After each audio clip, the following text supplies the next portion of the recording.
बात करते हैं हम स्वांगिया माता। और स्वांगिया माता मांड प्रदेश के रहने वाले थे।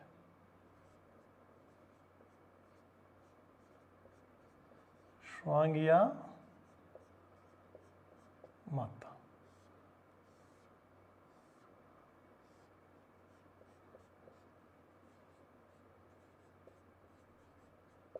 मांड प्रदेश, और मांड प्रदेश का मतलब जैसलमेर।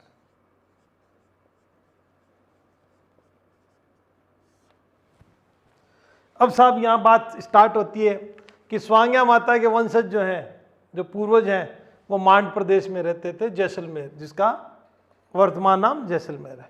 तो इनके पूर्वज जो हैं वो घी बेचने का काम करते और घोड़े पालने का काम करते थे।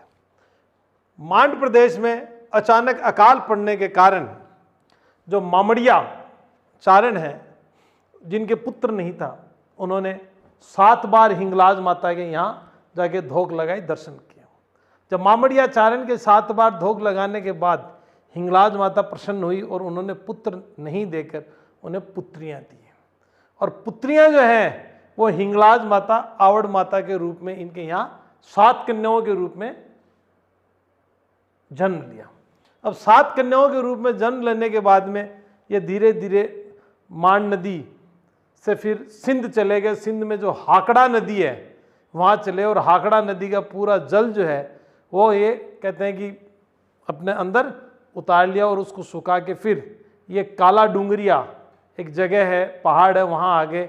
और जिसके कारण इनके पूरे मांड क्षेत्र में 7 मंदिर बनाए गए, मतलब जैसलमेर क्षेत्र में इनमें 7 मंदिर बनाए गए, जिसमें काला डूंगराय, और काला डूंगराय जो सिंधु नदी को शोख कर कहते हैं कि इस प्रकार से इन्हें बनाया था कि पूरा मार्ग अवरुद्ध हो गया था। सिंध नदी जो बह रही थी, उस नदी का पानी 3 आचमन कर लिया, उससे वहाँ पर रेगिस्तान बन गया और इनको आने का मार्ग प्रशस्त हो गया। तो यहाँ ये बात गांव आइंदा आ गए, जो काला डूंगर पे आ गए, फिर डूंगरिया माता कहने लग गए। वहाँ पर महारावल, जिनका नाम था जवाहर सिंह, ने एक मंदिर का निर्माण करवाया, जिस कारण उस मंदिर को क्या कहते हैं, काले डूंगराय माता के नाम से जानते हैं। अब देखिए आप, स्वांगिया माता, आवड़ माता के रूप में हम बात करेंगे। तो स्वांगिया माता जो है, इनके पूर्वज क्या थे, घी और घोड़ों का व्यापार करते थे। और एक नाम आता है मामड़िया चारण, मामड़िया चारण। तो इन मामड़िया जी कोई पुत्र नहीं थे और इन्होंने हिंगलाज माता की 7 बार यात्रा की थी। और यात्रा का परिणाम यह हुआ था कि इनके 7 कन्याएं पैदा हुई, 7 कन्या। और यहां ये जो मांड क्षेत्र है, अर्थात वर्तमान जैसलमेर, साहब यहां पर पड़ गया अकाल। और जब यहां अकाल पड़ गया तो ये मांड क्षेत्र को छोड़कर कहां चले गए, सिंध। और सिंध में कहां चले गए, हाकड़ा नदी के किनारे। सैको है बोलते हैं भाई, सैको है बोलते हैं, हाकड़ा नदी के किनारे चले गए। और जब हाकड़ा नदी के किनारे चले गए तो फिर वापस जब कल्याण, इन्होंने क्या इस क्षेत्र में कई कल्याणकारी कार्य किए, और कई कल्याणकारी कार्य करने के कारण इनका नाम क्या हो गया, कल्याण देवी। और कल्याण देवी नाम होने से इनके मांड क्षेत्र में कितने मंदिर बनाए गए, 7 मंदिर बनाए गए। कितने मंदिर बनाए गए, 7 मंदिर, जिनको हम कह सकते हैं आवड़िया माता या स्वांगिया माता, दोनों नामों से हम इन्हें सुशोभित कर सकते हैं। तो स्वांगिया माता, जिनके पूर्वज जैसलमेर मांड के रहने वाले थे, वो घी और घोड़ों का काम करते थे। इनके पिता मामड़िया चारण, जिनके कोई पुत्र नहीं था, फिर उन्होंने हिंगलाज माता की 7 बार, हिंगलाज 7 बार, फिर इन्हें 7 कन्याएं उपहार स्वरूप प्राप्त हुई। फिर वो कहाँ चले जाते हैं? मांड क्षेत्र में अकाल होने के कारण हाकड़ा नदी सिंध चले जाते हैं, और इस क्षेत्र में उन्होंने लोगों के लिए बहुत से कल्याणकारी कार्य किए। और फिर जब वो वापस आती है मांड, तो इस मांड जैसलमेर क्षेत्र में इनके लिए 7 मंदिरों का निर्माण करवाया गया। तो सबसे पहले हम उस मंदिर की बात करेंगे जो मांड क्षेत्र में है, जिसका है काले डूंगराय माता का मंदिर। काल डूंगराय, काला डूंगराय, देखिए साहब,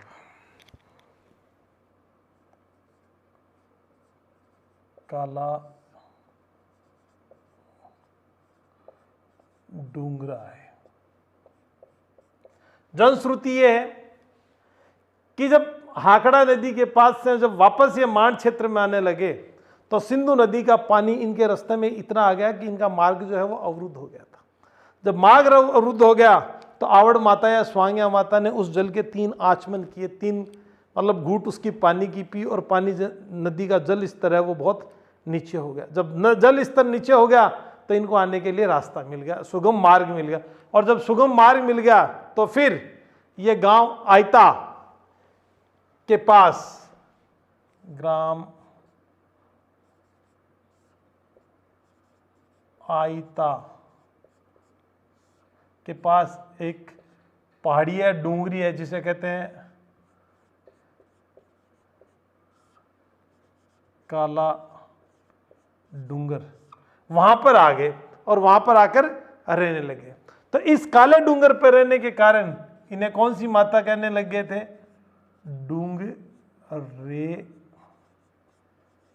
माता, डूंगरेचिया माता। और डूंगरेचिया माता से प्रभावित होकर महारावल जवाहर सिंह, किसने? महारावल जवाहर सिंह ने मंदिर निर्माण करवाया। महारावल जवाहर सिंह ने क्या करवाया? मंदिर निर्माण करवाया।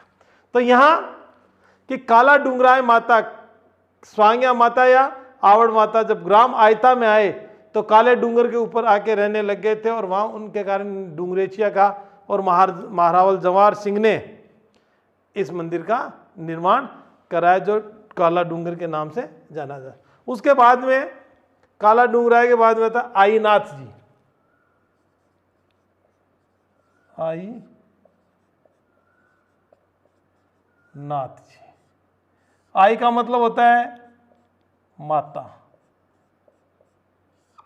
आई का मतलब होता है माता, जिसका मातृत्व जैसा व्यवहार हो। अब साहब, ये जैसलमेर माता का मतलब जैसलमेर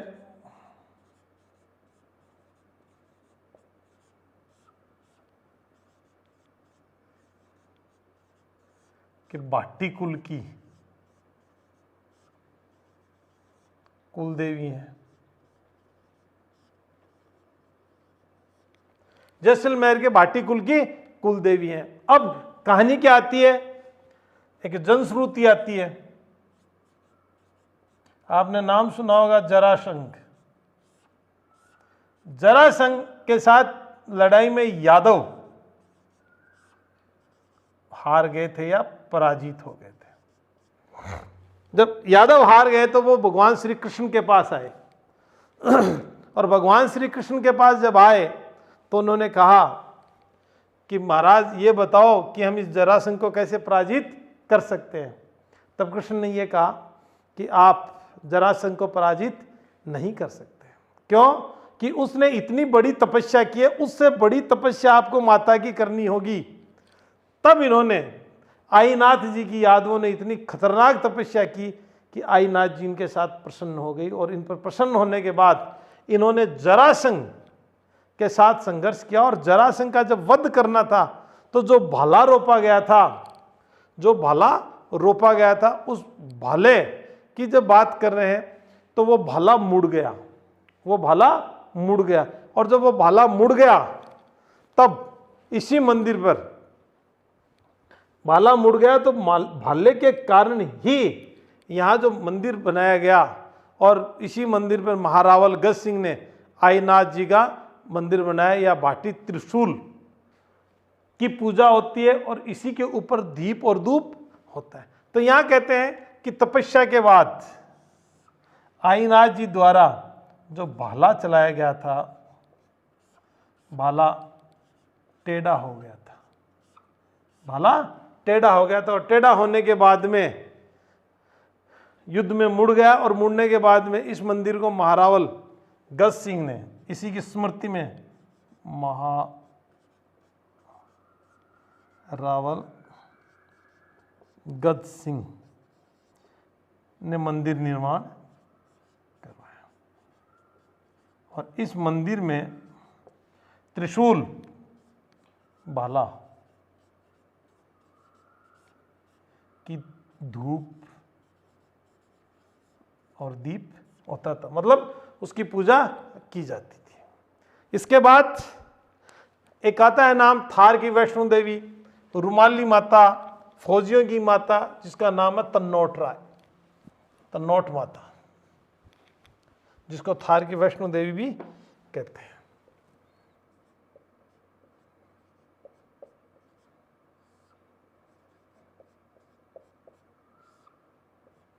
तन्नोट माता, और इसके लिए भी साहब जनश्रुति है, सुन लीजिए। जैसलमेर के राजा केहर की पत्नी झाली रानी एक दिन रात को सो रही थी, और सोते सोते उसे सपना आया।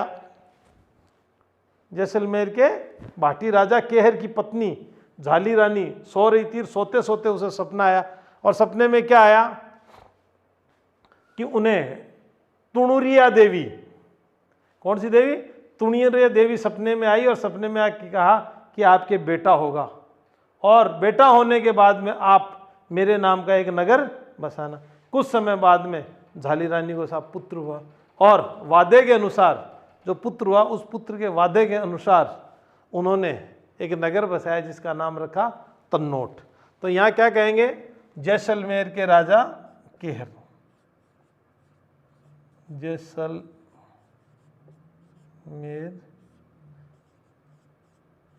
के राजा केहर की कौन सी रानी? झाली रानी को स्वप्न किस माता का? तुणरिया माता, तुणरिया माता। और जब तुणरिया माता का स्वप्न आया तो उसी के आधार पर तन्नोट नगर बसाया। किस आधार पर? उसी के आधार पर तन्नोट नगर बसाया। और तन्नोट नगर बसाने के बाद कहते हैं कि विजयराज का संघर्ष सिंध के मुसलमानों के साथ हो गया था। और जब सिंध के मुसलमानों के साथ संघर्ष हो गया तो विजयराज ने माई से ये कहा कि माई मुझे इतनी ताकत दे कि मैं इन मुसलमानों से युद्ध में जीत सकूं। माई का आराध्य और इष्ट होने के कारण मूलराज वहाँ चले गए, और विजयराज ने कहा कि अगर मैं युद्ध में जीत गया तो मैं अपना शीश आपको भेंट करूँगा। माई ने उसका साथ दिया। सिंध के मुसलमानों पर विजयराज की जीत हो गई। जब विजयराज अपना धड़ देने के लिए माई के दरबार में जाते हैं तो माई स्वयं चलकर वहाँ पे उपस्थित हो जाती है। और जब स्वयं वहाँ उपस्थित हो जाती है तो माई जो है उसे अपनी चूड़ी या चूड़ा जो है वो भेंट स्वरूप देते हैं। और वो भेंट स्वरूप जो ही देते हैं उसी के साथ जैसलमेर के भाटी जो शासक हैं उनमें महारावल विजय सिंह चूड़े वाले के नाम से फिर जाने लग जाते हैं। तो यहाँ देखिएगा आगे, तो विजयराज चूड़ला,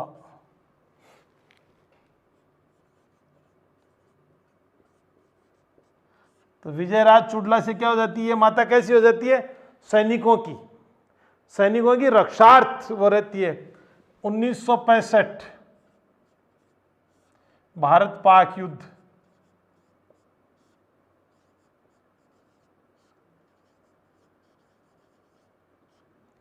पाकिस्तान के सिपाहियों ने माता को चारों तरफ से घेर लिया था, परंतु एक भी तोप का गोला माई के नहीं लगा था और इस युद्ध में विजय प्राप्त की थी। इसलिए उस युद्ध के विजय स्वरूप या विजय स्तंभ भी बनाया गया, इसलिए इसे सैनिकों की देवी।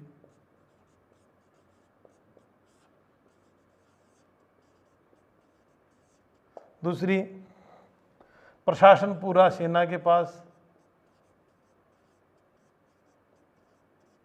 तीसरी चीज, इन्हें रुमाली देवी।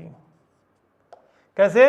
लोग वहां जाते हैं और रुमाल पीछे की साइड में उस रेलिंग के बांध के आ जाते हैं अपनी मन्नत को, और जिसकी मन्नत पूरी हो जाती है वो जाके उस रुमाल को वापस खोल लेता है। उसको रुमाल वाली देवी भी कहते हैं। इसको थार की वैष्णो देवी भी कहते हैं,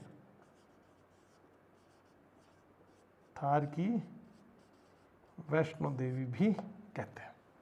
तो रुमाली वाली देवी, थार की वैष्णो देवी, सैनिकों की देवी, और यहाँ प्रशासन, सेना, पूजा और पुजारी बीएसएफ के जवान। तो विजयराज चुड़ला, तो तनोट माता द्वारा विजयराज से प्रसन्न होकर उसका शीश भेंट स्वरूप नहीं लेके उसे भेंट में चूड़ा दिया गया या चूड़ी दी गई, जिसके कारण इसका नाम विजय सिंह चुड़ला रखा गया था। और तुरणिया माता किसके? झाली रानी को स्वप्न में आती है कि तुम्हारे पुत्र होगा, और पुत्र होने के बाद में भेंट स्वरूप तुम एक नगर बसाओगी, उस नगर का नाम क्या रहेगा? तन्नोट माता रहेगा। और ये कौन थी? जैसलमेर के राजा केहर की पत्नी थी। और 1965 भारत पाक युग में विजय स्तंभ, सैनिकों की देवी, प्रशासक सेना के पास, रुमाली देवी, थार के वैष्णो देवी, पूजा या पुजारी बीएसएफ के जवानों के द्वारा किया जाता है। इस प्रकार से तन्नोट माता। अब अगली माता आता है भादरिया माता।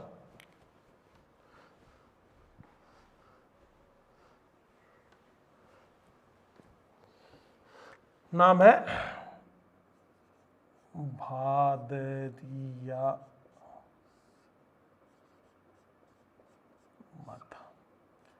जैसलमेर से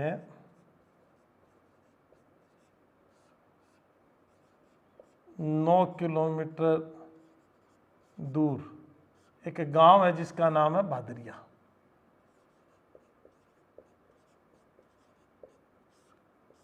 और उस भादरिया में माई, एक टीले के ऊपर माई का मंदिर बना हुआ है। भादरिया गांव में एक टीले पे माई का मंदिर बना हुआ है। और ये भादरिया माता, इस भादरिया गांव में माता चारण कन्या और भाटी भादरिया के कहने पर,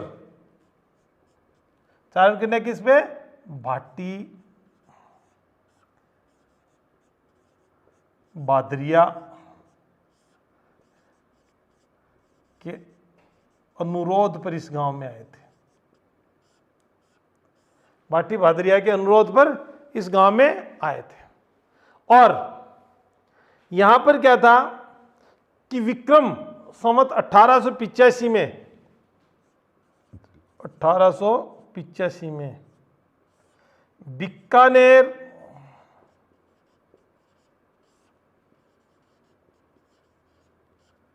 और जैसलमेर,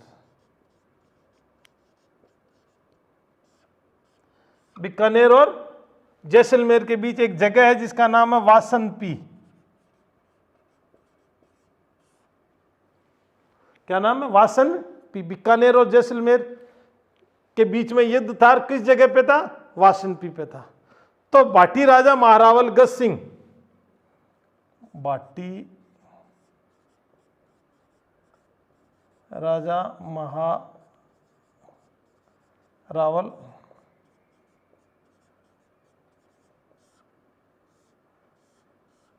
गज सिंह ने प्रार्थना की, और उनकी रानी का नाम था रणावती।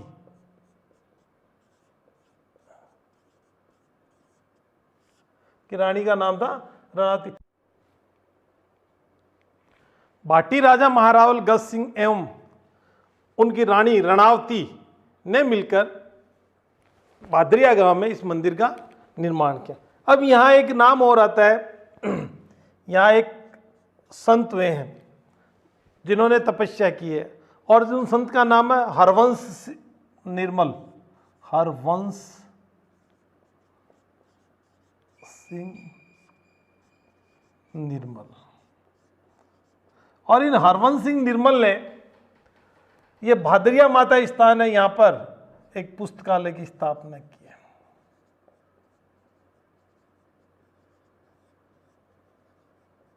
पुस्तकालय की स्थापना की। इस पुस्तकालय की स्थापना के कारण यह स्पष्ट हुआ कि इस भादरिया माता स्थान पे मां भगवती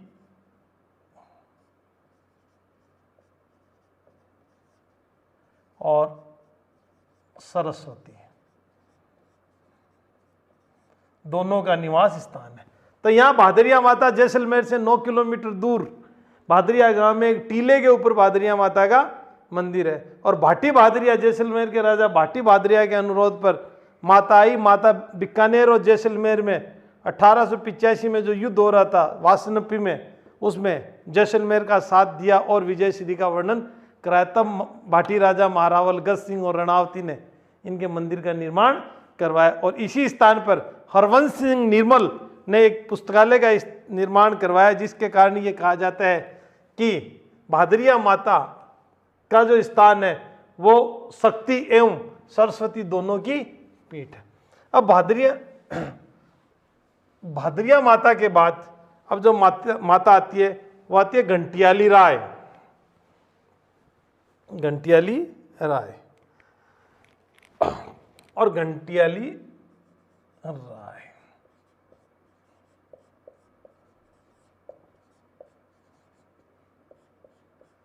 जनश्रुति ये है कि माता जब तन्नौट से आ रही थी, कहां से? तन्नौट। तन्नौट से जब आ रही थी तब रास्ते में एक राक्षस था। आते वक्त गठिया नामक राक्षस, गठिया नामक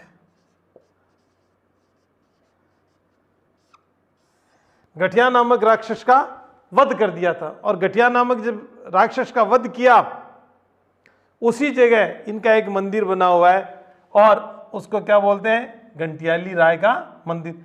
और इस मंदिर में 1965 में भारत पाक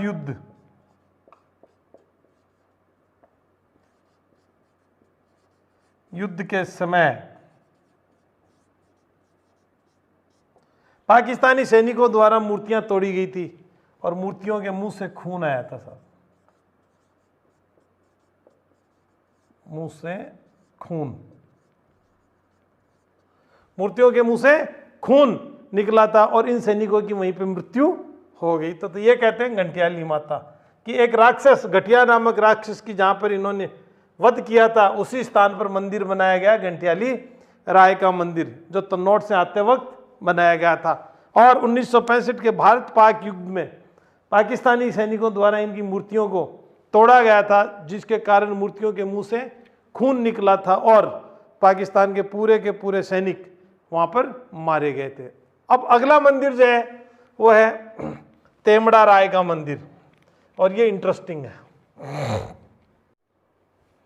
अब हम बात करते हैं तेमड़ा राय का मंदिर।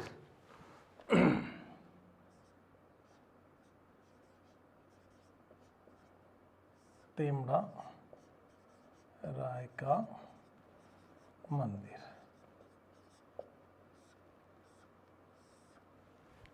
आवड़ माता जब तन्नौट से वापस तेमड़ा जा रही थी, तो तेमड़ा जाते वक्त नदी का पानी,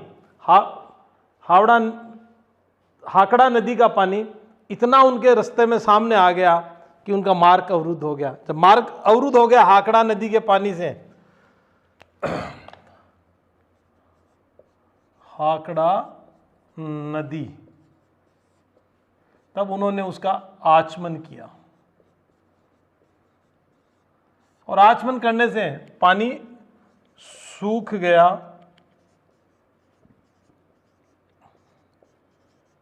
और उन्हें मार्ग मिल गया। जब मार्ग मिल गया तो वो एक गांव में आए जिसका नाम पड़ा आगे तेमड़ा।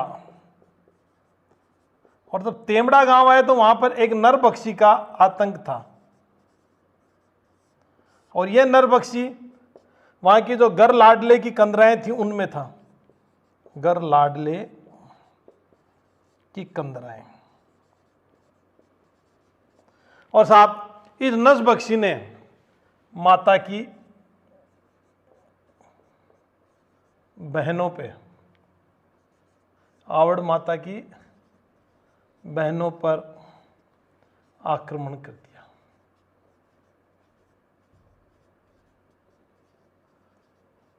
जब माता को इस बात का पता चला तो माता ने उस नरबख्शी का पैर पकड़ के उसको शरीर को फाड़ दिया। तब इसे यहां कहते हैं,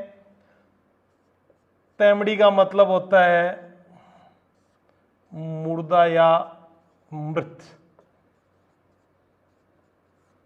तब इसका नाम तेमड़ा ताय, तेमड़ी का मतलब मुर्दा। ऐसी स्थान जहां पे नरबख्शी का वध करने वाली माता की बात हम करते हैं। और पहाड़ के ऊपर इनका मंदिर बनाया और गांव का नाम था तेमड़ी। तो इसके बाद में चारण समाज के लोग इन्हें दूसरी हिंगलाज कहते हैं।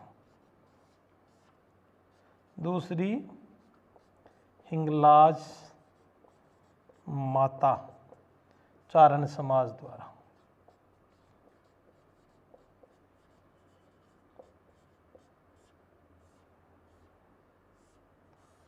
तो प्रश्न यहां निकल सकता है, एक हिंगलाज माता बलूचिस्तान पाकिस्तान में, तो दूसरी हिंगलाज माता किस जगह पर है? तेमड़ा राय का मंदिर, तेमड़ा माता जिसको कहते हैं।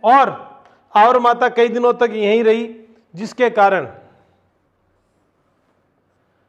यहां रहने के कारण आवड़ माता इसी स्थान पर रहने के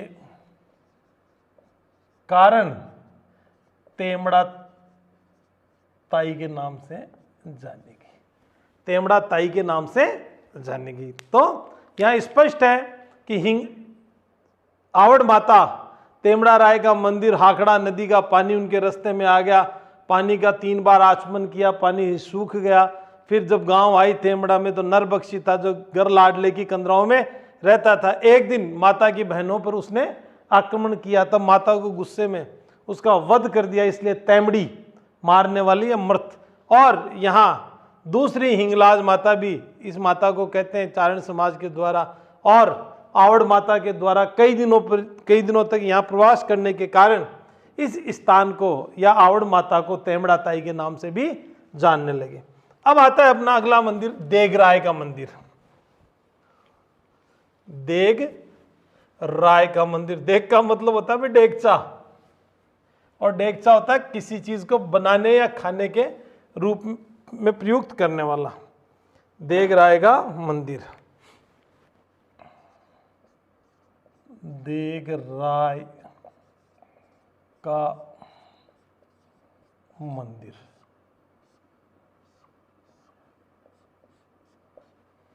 और साहब यहां एक कहानी है, जनश्रुति है कि यहाँ एक दैत्य था और दैत्य भैंसे के रूप में यहाँ पर रहता था।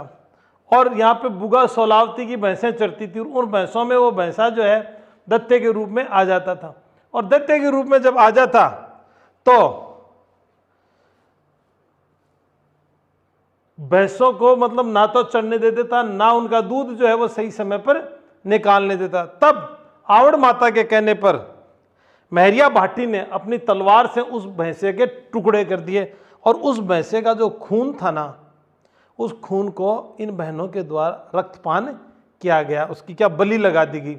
और बलि लगाने के बाद में उसका जो सिर और सींग थे ना, उसमें उस बचे हुए खून को गर्म करके जलाया गया था। और कहते हैं कि माता और माता की बहनों ने अपनी चुनड़ियाँ, अपनी ओढ़नियाँ जो हैं उस भैंसे के खून से रंगी थी। इस प्रकार इनका नाम देगराय, देग का मतलब डेगचा। तो यहाँ हम बात करते हैं देगराय मंदिर की। तो देगराय मंदिर, देगराय जो मंदिर है वो है देवी कोट फलसूंड मार्ग पर, और जैसलमेर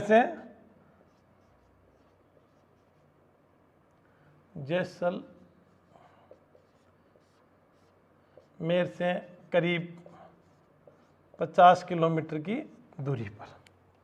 अब क्या है कि इस गांव में बुगा सोलावती, बुगा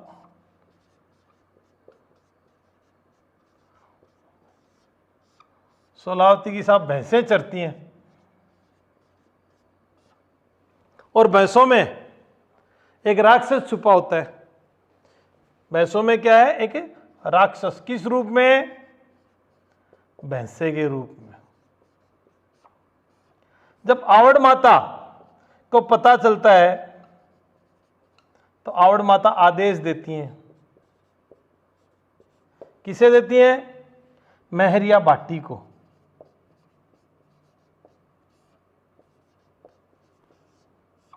और महरिया बाटी अपनी तलवार से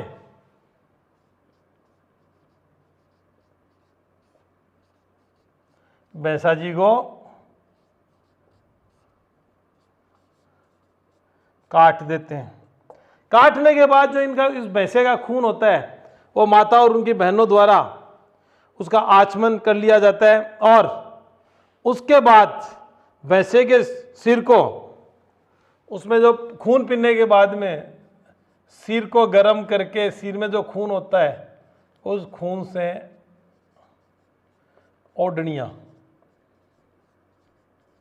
कि वो दैत्य का खून हो ना, क्योंकि ऐसा नहीं है कि आम जानवर का खून था, वो एक राक्षस दैत्य का खून था।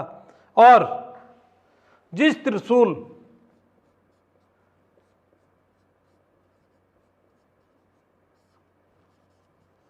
और तलवार से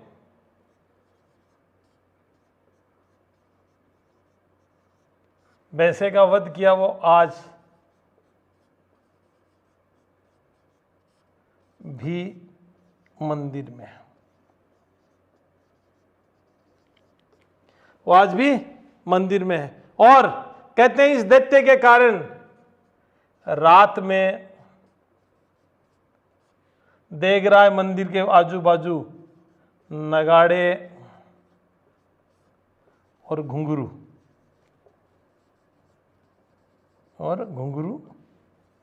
बजते हैं साहब। ये लो जी। तो इस प्रकार देगराय का मंदिर देवी कोट फलसूंड मार्ग पर जैसलमेर से 50 किलोमीटर दूर है। तो जनश्रुति यह कहती है कि बुगा सोलावती की यहाँ भैंसें चरती थी, और भैंसों के अंदर एक भैंसे के रूप में राक्षस विद्यमान था। जब आवड़ माता यहाँ आई तो उन्हें जब महसूस हुआ तो उन्होंने महरिया बाटी को आदेश दिया, और महरिया बाटी ने अपनी तलवार से उस भैंसे को काट डाला।